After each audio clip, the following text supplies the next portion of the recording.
1919లో ఇప్పటి మన పంజాబ్లో జలియన్వాలా బాగ్ అనే ప్రాంతంలో కొన్ని వేల మంది భారతీయులు సమావేశమయ్యారు.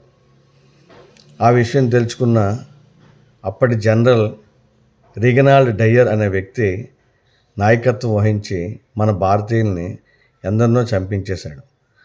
చిన్న పెద్ద పిల్ల పాప అని తేడా లేకుండా కర్కశంగా మానవత్వం లేకుండా ఎంతోమందిని చంపించేశాడు.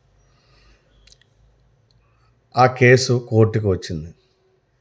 వస్తే అప్పటి పంజాబ్ గవర్నర్ అయిన మైకేల్ ఓ డయ్యర్ అనే వ్యక్తి జనరల్ రిగనాల్డ్ డయ్యర్కి మద్దతు తెలపడం వల్ల ఆ కేసు వీగిపోయింది.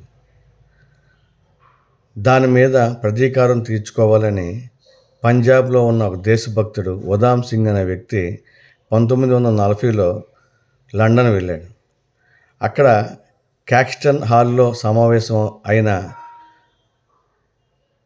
మైకేల్ ఓ డయ్యర్ని ఉధామ్ సింగ్ కాల్చి చంపాడు. జలియన్వాలా బాగ్లో నాయకత్వం వహించి భారతీయులను చంపించింది రిగనాల్డ్ డయ్యర్. కానీ మన ఉధామ్ సింగ్ లండన్ వెళ్ళి చంపించింది మైకేల్ ఓ డయ్యర్ని.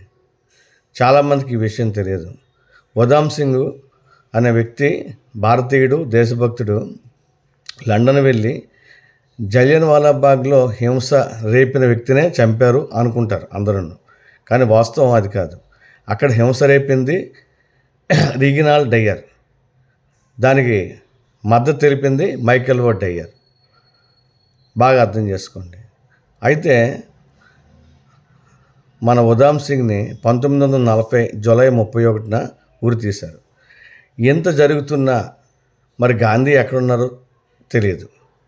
అందుకనేమో మన రేవంత్ రెడ్డి గారు తెలంగాణలో పెద్ద గాంధీ విగ్రహం పెట్టి అందరినీ ఇంకోసారి చూడు అని పెడుతున్నాడో ఏమో. చాలామంది పేదల బ్రతుకుల్ని రోడ్డుకి ఇడ్చి గాంధీ విగ్రహం పెడుతున్నాడేమో. మరి ఈయన కూడా అప్పటి డయ్యరేనా?